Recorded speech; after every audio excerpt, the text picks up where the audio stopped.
irresistible force such as you meets an old immovable object like me. You can bet as sure as you live,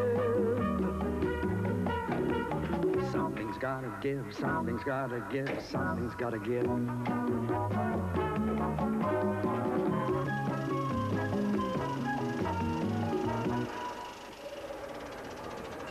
If you're having a hard time placing this Marilyn Monroe film, that's because it was never made. I'm Henry Shipper for Fox Entertainment News, and this was our idea of how Monroe's last unfinished film, a bedroom comedy called Something's Got to Give, might have opened had it ever reached the screen. It didn't, because Monroe was fired after 8 weeks of filming, here on Stage 14 at 20th Century Fox. She was sacked for what the studio described as spectacular absenteeism, and it was hinted for drifting through her scenes in a depressed and drug-induced haze. 2 months later, Monroe was found dead, an apparent suicide at the age of 36. Her death seemed to validate the studio's version of her professional slide, and it's been accepted ever since that her work on Something's Got to Give was a sad finale to an otherwise spectacular career, better left forgotten and unseen. What is little known, however, is that 20th Century Fox liked Monroe's work enough to rehire her to finish the film shortly before she died. In fact, Monroe never looked better, and as you'll soon see, her work on Something's Got to Give is on a par with the rest of her career. Funny, touching, at times superb. Monroe's performance in this film has never before been publicly shown. The negative for most of the footage was either stolen or destroyed shortly after she died, and it wasn't until 1982 that a faded print was discovered by accident in a cluttered warehouse on the 20th Century Fox lot. These 8 boxes contain nearly 6 hours of unedited scenes from Something's Got to Give. The color has deteriorated on much of the print, but Marilyn's performance has not, and it's easy to see why Fox rehired her to finish the film. The fact that she never did makes these raw fragments that much more fascinating and valuable. The footage you're about to see paints a portrait of Monroe during the final months of her life, struggling with depression and fear, but also working hard as an actress and lighting up the screen like only she could. To the very end, Marilyn Monroe had a beauty and a sexual glow that no other actress could touch, and that came across in all her films, even the one that never got made. These costume and makeup tests were shot on April 10, 1962. Marilyn Monroe, the sex symbol of the 1950s, was 35 years old. She'd been puffy and overweight in her last few films, but Monroe lost 15 pounds before the start of Something's Got to Give, and looked better than she had in years. She was like a goddess. She was so, her skin was white, it was perfect, it wasn't, you know, and she looked just absolutely beautiful.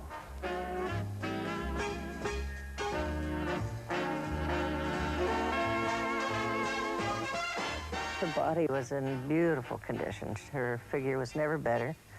Her face was terrific. The young, fleshy part of the face had gone, and I think it was just maturity that she had arrived at, you know, becoming a woman.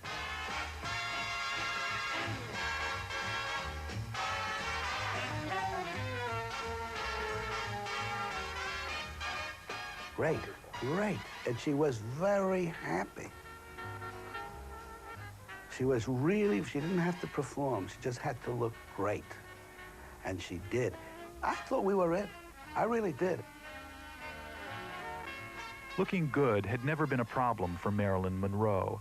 The trick was getting her on set and in front of the camera. Intensely insecure as an actress, emotionally, physically, at times mentally fragile, Monroe had caused enormous delays on her recent movies by avoiding scenes, arriving on the set hours, sometimes days late. You mean about getting here on time? Yes, I was punctual. Oh, you were punctual. Does this mean you've turned over a new leaf? I hope so. You're going to be prompt from now on? Yes. Monroe herself told friends she was psychologically incapable of getting anywhere on time, and punctuality, it soon became obvious, was still a problem, along with more serious maladies. The morning after these exquisite tests were taken, producer Henry Weinstein found Monroe in her newly purchased Brentwood home, in a barbiturate coma. This whole thing frightened me, of course, and I realized that she was even more unstable than I was led to believe, and I went to the studio and reported this and said, I don't think you can go on with the picture. And they said, no, it's okay, we'll go on. If Monroe seemed on the verge of a breakdown, so did 20th Century Fox. The once proud studio was teetering toward bankruptcy, reeling from losses produced by this film.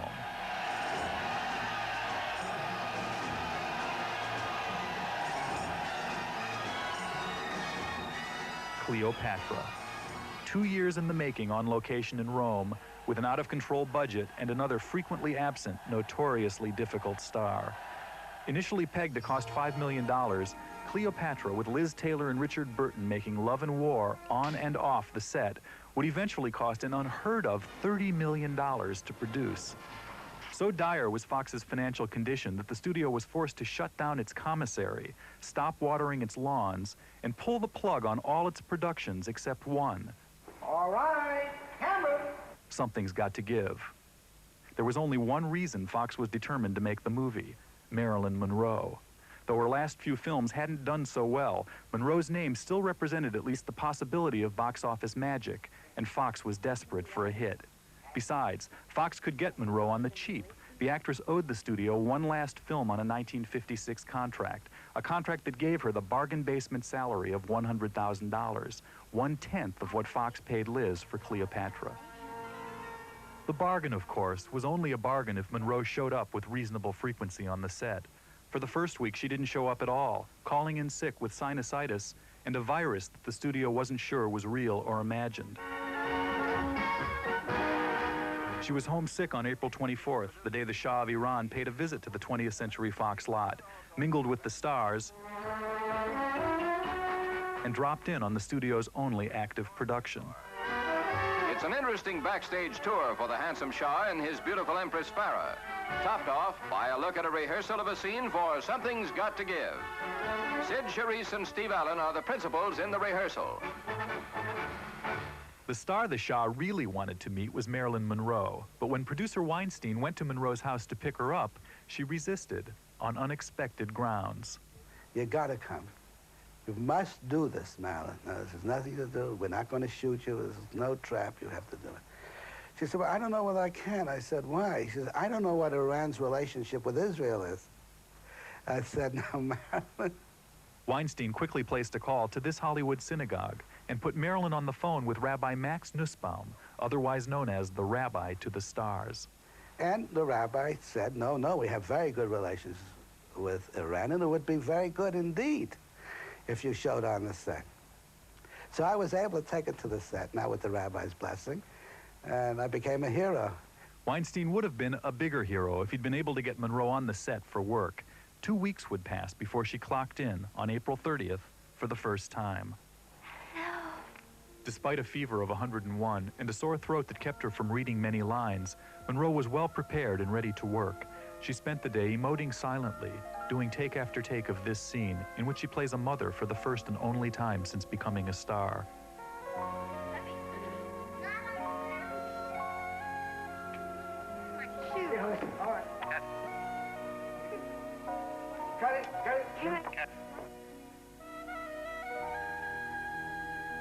Here she sees her children after a separation of 5 years.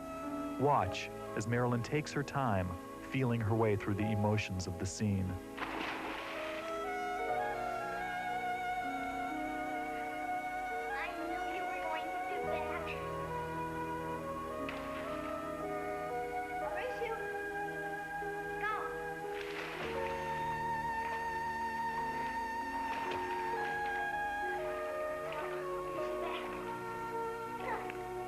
Something's Got to Give was intended as a remake of a 1939 romantic comedy called My Favorite Wife, starring Irene Dunne and Cary Grant.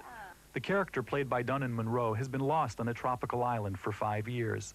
Marilyn returns home on the day her husband, played by Dean Martin, remarries. Sid Charisse is his new bride. Here I go! Monroe liked the story, but what really drew her to the project was the chance to finally have kids, on screen at least, to explore the maternal feelings that had been thwarted by a history of miscarriages and abortions. Monroe's own childhood had been excruciating. Abandoned by her father, her mother confined in a mental institution, Monroe grew up in foster homes, 12 of them by the time she was 14. She played these scenes from Something's Got to Give with a vulnerability and a tenderness that seemed to draw from her own orphan-like past. You don't remember me, do you? No. I do. Don't pay any attention to her. She's crazy. Are you going to stay long? I don't know yet. Would you like me to? I don't know where you would sleep. I don't know either yet, but if we could work that out, would you like me to stay? I would. I wouldn't mind. She was very happy about working with the children, yes. They were nice little youngsters, too. If one of her babies had lived, it would have been about the age of the youngest. And that, I think, emotionally was very tender to her. Here I go. Timmy! She identified very heavily with the orphans of the world. She wanted to take care of children, you know, to get rid of the way she was taken care of and to take care of children the way she would want to have been taken care of. Oh, I think absolutely. Absolutely. Timmy, let me go. Oh, Timmy, you know, far away in the South Sea Islands, when a man hurts himself and he doesn't want people to see, you know what he does? What? He has somebody else cry for him. How does that help? You'd be surprised. Can I cry for you? Yeah, silly. I'm good at it. I'm okay now. Okay. Well, I guess now, being 38 years old, and looking back, I think she would have made a very good mother. Christopher Robert Morley was 7 years old in 1962. He's now a stockbroker on Wall Street. I'm just sorry in retrospect that I pulled away when she wanted to console me. But I do remember when she knelt down to help me out of the pool that she was very, very tender and very consoling. And in the fantasy world of being on the movie set and shooting the movie, it was very, very nice to have Marilyn as my mother. Ow! You're baby.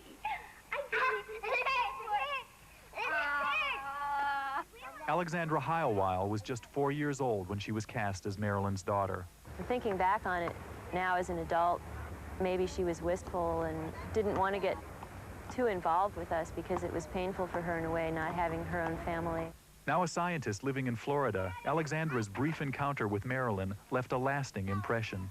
And I think to this day, she's the model that I have of femininity, she was just beautiful, and it was her poise, really, not so much her face or her figure that made her so beautiful. The way she carried herself and the way she moved and spoke was utterly feminine. I used to come to see your mommy, too. She drowned. You ever think about her? Once a year I do. Once a year I do, too. Only once a year? We take flowers to church on her birthday with Daddy. You put those flowers under that window? Which window? Doesn't she have a stained glass window there or something? Oh, that one. I think so. I forgot. Daddy said we're going to get a new mommy. He does, really? Bianca. Do you like Bianca? So many people are afraid of being vulnerable. She wasn't. She was vulnerable. You know, I would well up in tears sometimes. When in fact, I must admit that I sat there and cut a sequence and I was crying. Because if it's honest here, I'm an honest guy. If that film is honest, I'm going to react to it, believe me. Timmy, come here. What? I want to hug you. Me too. You two, both of you. You know what you two kids are. What? You're my two sweethearts. My two best sweethearts in the whole world. Hey, you little rascal. Got it, good, good. Here we go.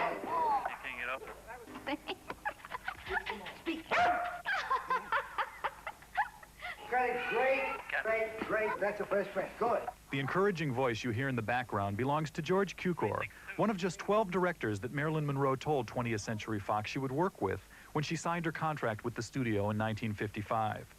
She liked Cukor, in part because he was patient and gentle with his stars.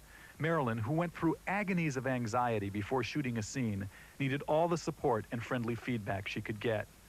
She was just fearful of the camera. So fearful, in fact, that Monroe would throw up on the morning she was scheduled to shoot and linger in her dressing room as long as possible, avoiding a scene. The lipstick would come on and the lipstick would go on. I'd get her at 6 o'clock, she wouldn't be able to get to the set before 11. After each day's work, Monroe sought reassurance from editor David Bretherton, the first man to sift through the dailies and see how she looked on the screen.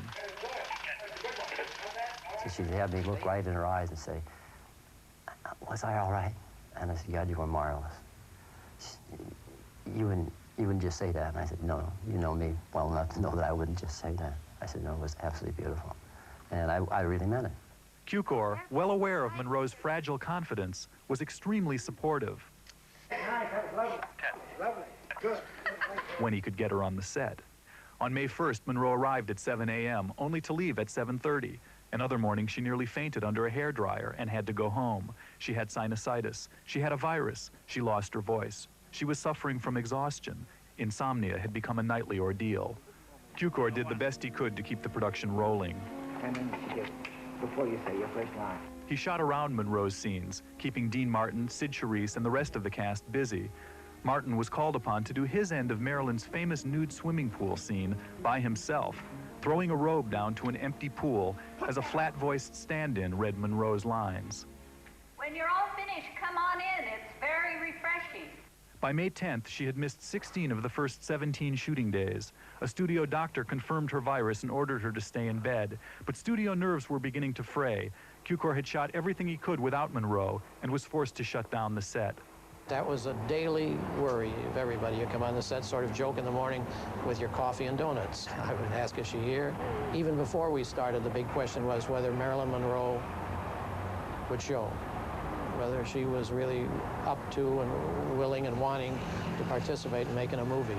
The amount of time that was spent on trying to get her on the set was something that was almost unbelievable. I mean, the patience that the crew and especially the director, and I'm sure the head office had, were extreme, and they went through hell trying to get it on film. And I would call 3 doctors every day.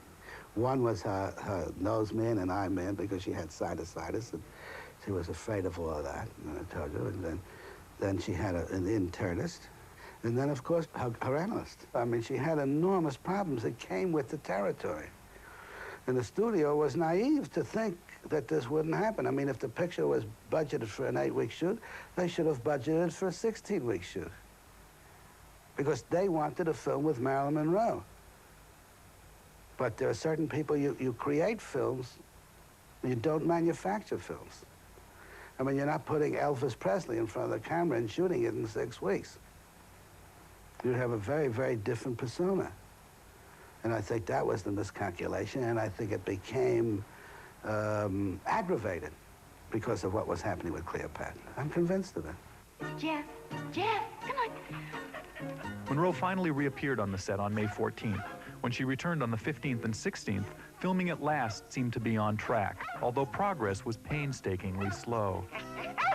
My goodness. Jeff, wait a minute. Jeff, This welcome home scene between Marilyn and the family dog, a 15-second sequence, took a full day to shoot. This time, however, the delays weren't Marilyn's fault, and she seemed to enjoy doing take after patient take as the dog kept blowing his cue.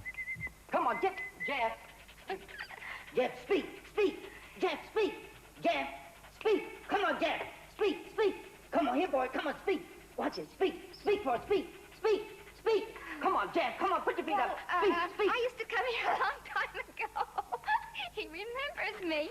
It's Hippie. Jeff, come on. Get over here. Come on, Jeff. Good, Jeff. Come on. The dog was sensational in rehearsals. I've never seen such a good dog in rehearsals. That's the one. That's the baby. Isn't that sweet? She got a kick out of it. Somebody was You know, and everybody's saying she was difficult. Now, here was something that was more difficult than she was, in effect, you know. And, because you can't, you know, you can't scold a dog into doing the right thing, you know. Jeff, come here, Jeff. Let's get him back there, boy. Jeff, come here. Get over here. That was very good. Yeah, he's getting good. Just as things began to stabilize on the Something's Got to Give set, a new crisis loomed. On Thursday, May 17th, 4 days after Monroe had returned to work, a helicopter carrying Peter Lawford landed on the Fox lot and whisked Marilyn away just before the noon break. That afternoon, she flew to New York to perform at a lavish birthday party in Madison Square Garden for President John F. Kennedy. Monroe had been asked to sing Happy Birthday to the president. Mr. President, the late Marilyn Monroe.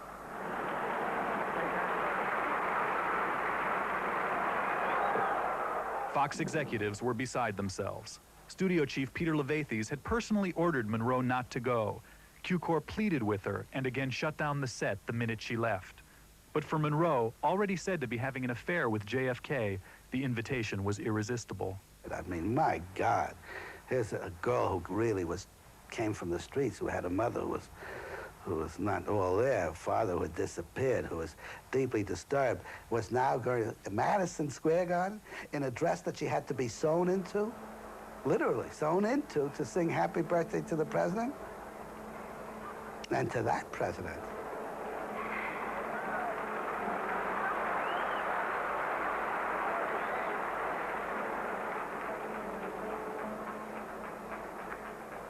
Happy birthday to you. Happy birthday to you. Happy birthday, Mr. President. Happy birthday to you. Everybody, happy birthday! Q-Corps was angry. The studio was angry.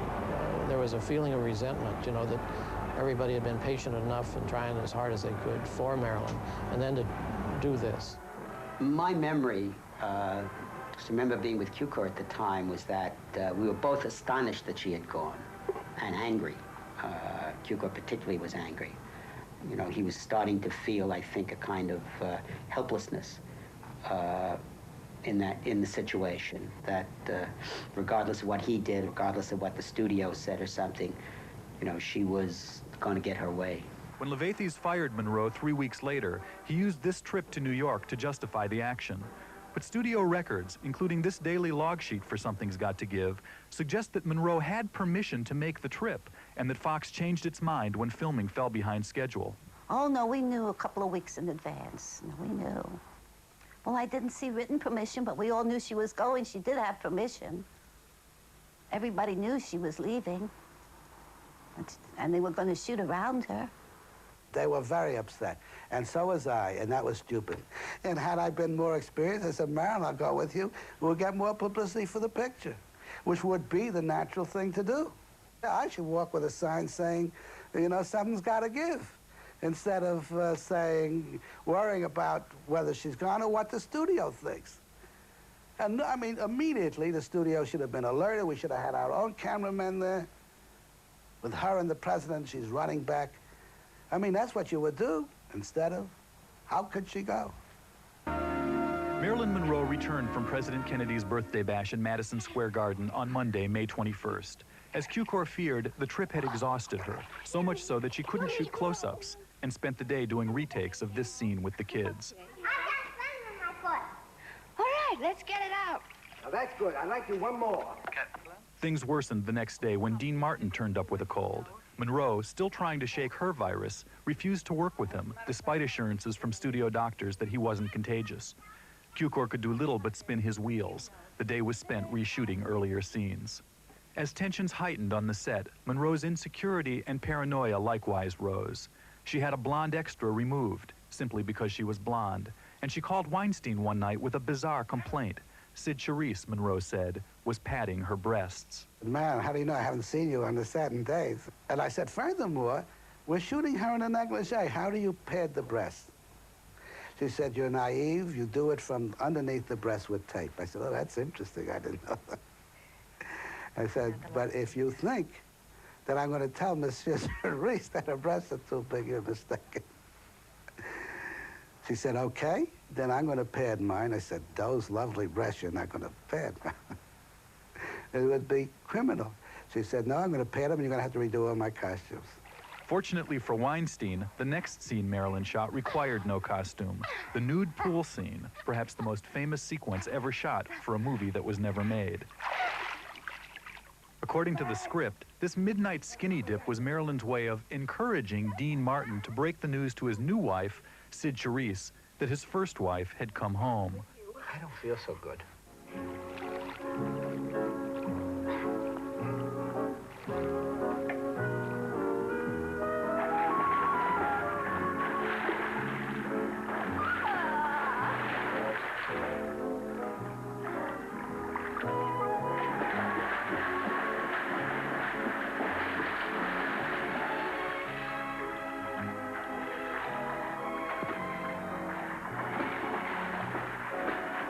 Get out of there.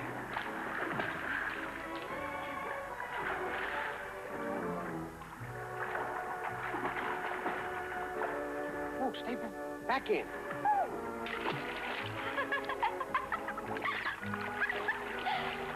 Come on in.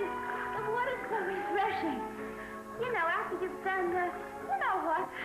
Monroe began the scene wearing a flesh-colored bikini, but when a cameraman complained that the line of her bra was visible, she slipped out of the suit and did the scene au naturel.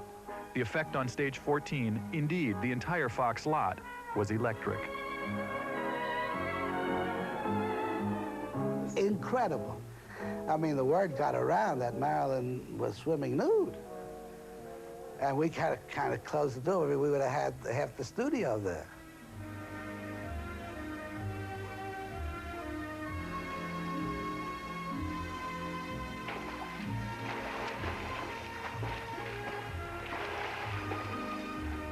That was a highlight of the film that wasn't made. Marilyn would be love to do that. And I think it showed, if I remember the rushes at the time. There was no pressure. I mean, that's something she could do. Take her clothes off, go in a pool, and come out. There isn't all of that mental strain of playing a scene with someone. I had the robe, and when she finally came up and like put her arm out of the pool and put her arm over her boob to hide it, and she made me get right by the camera all the time like he is right now, and if I could see anything I shouldn't see, say so, and she wouldn't, you know, let him print the scene. Monroe knew that her skinny dip, the first true nude scene by a major star, was likely to cause a media sensation, which is apparently just what she had in mind. When photographers who shot these stills asked her to release them, Monroe casually consented in exchange for one promise, that they knock Liz Taylor off the magazine covers of the world. That they did. Within weeks, the photos appeared in 32 countries, a kind of last hurrah for Hollywood's greatest cover girl.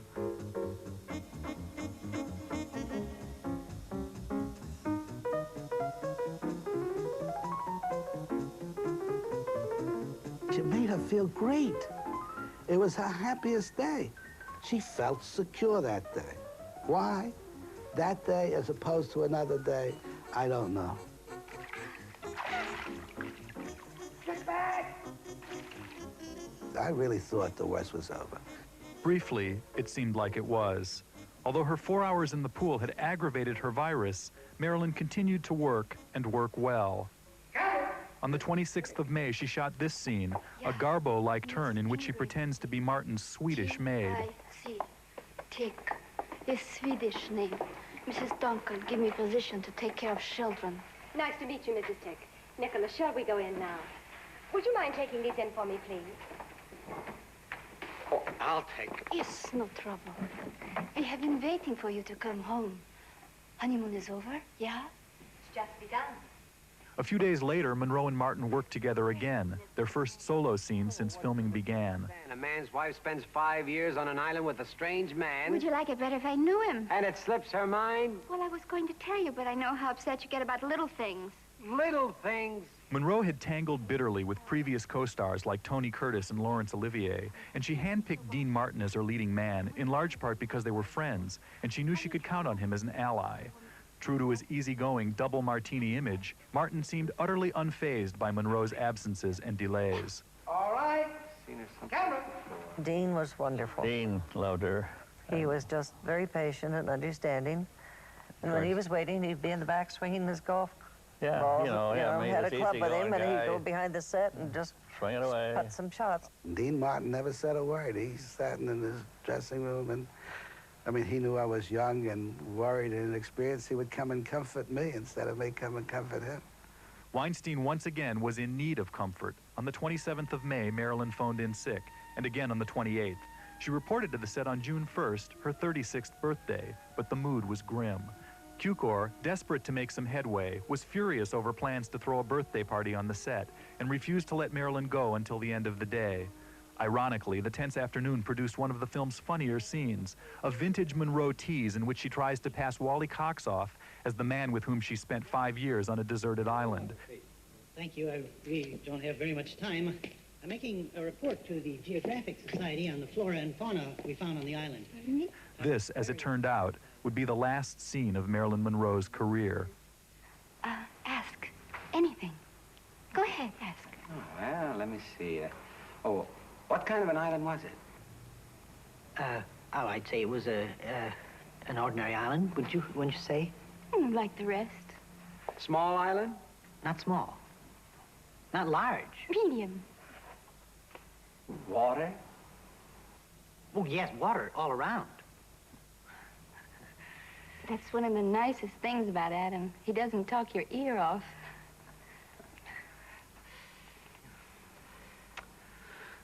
Well... Is there anything else you'd like to ask? No, I don't think so. I've got a good, clear picture now. When should I be running along? Must you? Oh, the Geographic Society insists on punctuality. Fine, thank you.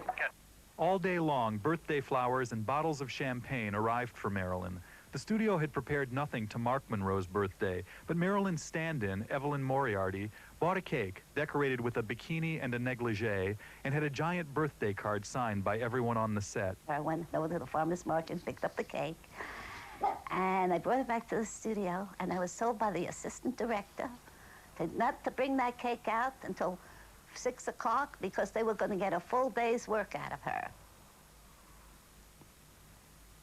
So we left the cake in the prop room, and 6 o'clock we wheeled out the cake with all the sparklers on it.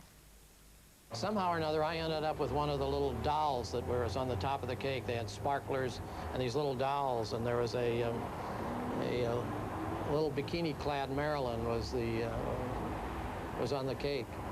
And normally these things get thrown away, but my wife has a little doll collection. It's been sitting there for years this way. And the rather revealing wardrobe, I must say. Cukor joined the other cast and crew members in a ragged version of Happy Birthday, but it was not a warm serenade. There was a pall over it. We had gone through so much. It was a pretend celebration. And she felt that, you know, it was a very sad birthday, that because of all the troubles with the picture that were happening and all that. And she always looks at that photograph where she's, I guess it's on the set, and she says, you know, I may be smiling, but my eyes are dead, you know, because she wasn't smiling on the inside. It wasn't working. You know, they would probably thrown it at her if they would have been honest. Wearing a mink beret borrowed from the Fox costume department, Monroe left the Strain gathering with Wally Cox. Over objections from the studio, she went to an Angel game to throw out the opening ball at a muscular dystrophy benefit. It would be her last public appearance before she died.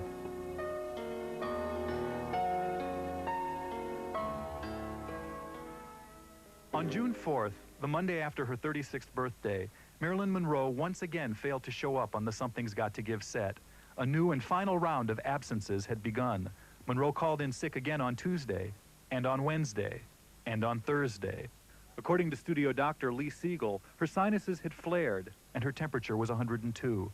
There was no telling when she would be able to return to work. I didn't believe him for a minute. I don't think Cukor did. I don't think anybody in the crew did.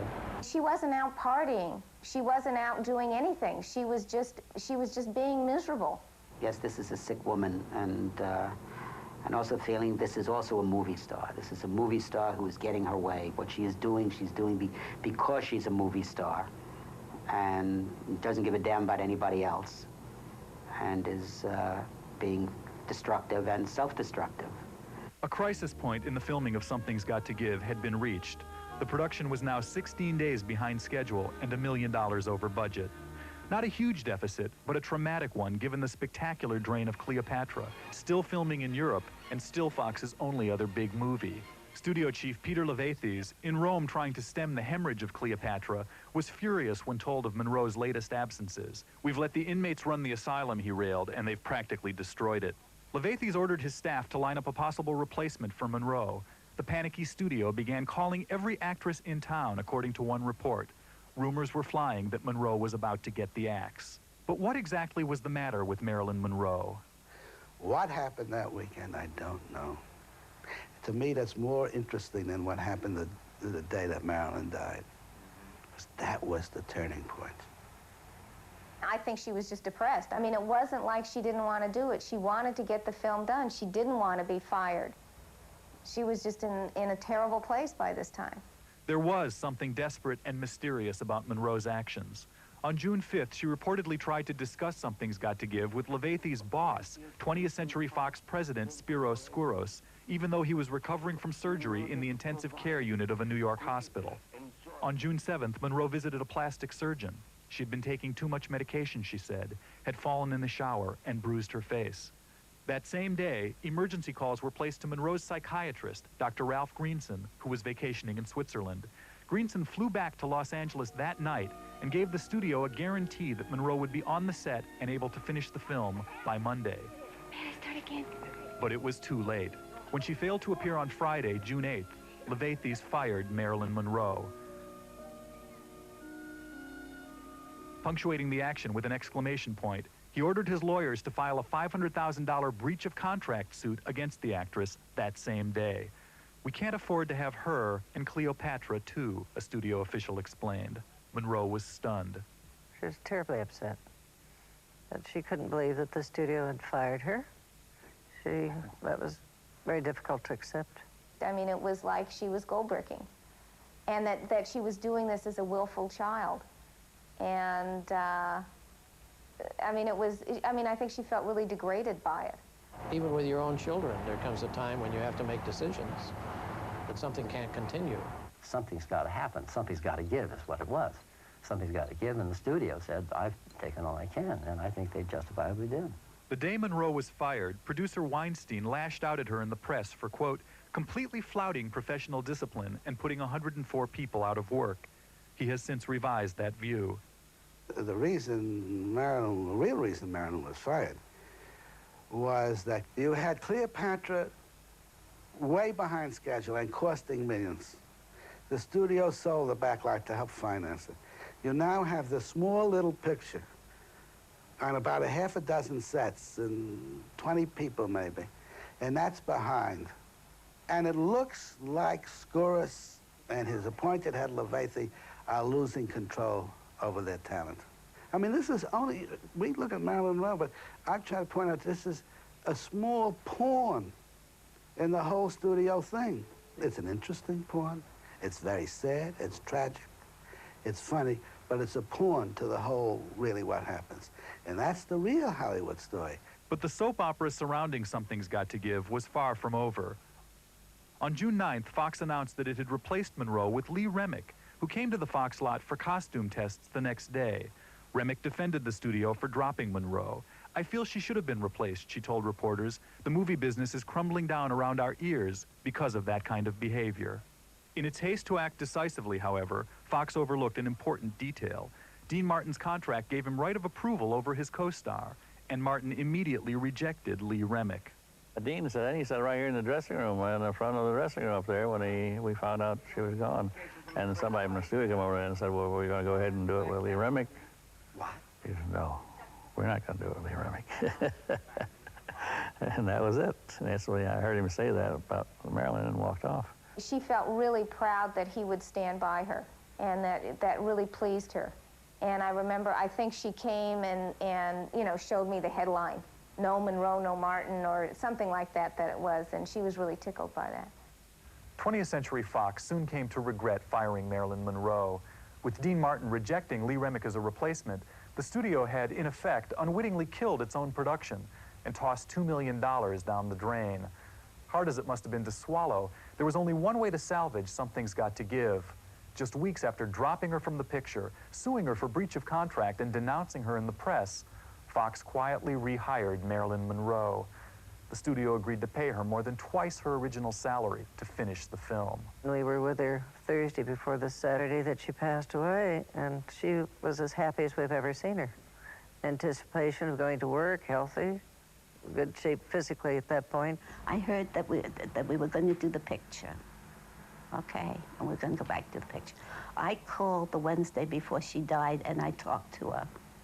Oh, the conversation was we were going to go back. We're going to go back and work. She was real up. Monroe, of course, never did return to work. On August 4th, just a month before filming of Something's Got to Give was to resume, she made headlines for the last time. Monroe's death made it obvious that her struggles during Something's Got to Give were all too real, and her firing, in retrospect, seems harsh and unfair. Without a doubt, she was a problematic star, struggling with sickness and at times crippling fears, an actress whose appeal came from the same mix of beauty and pain that made it so hard for her to work and ultimately to live.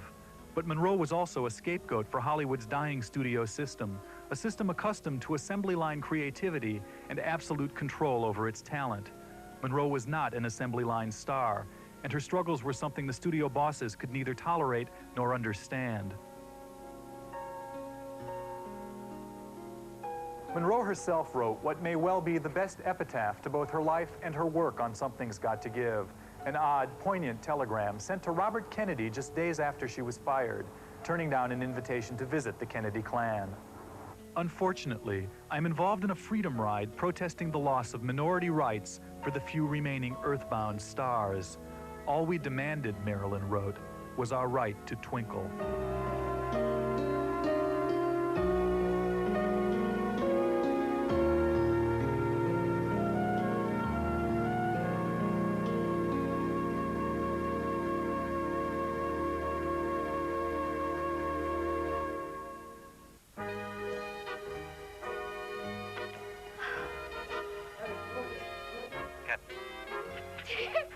My goodness.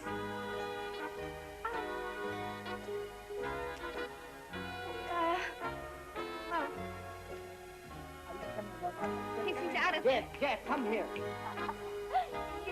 No.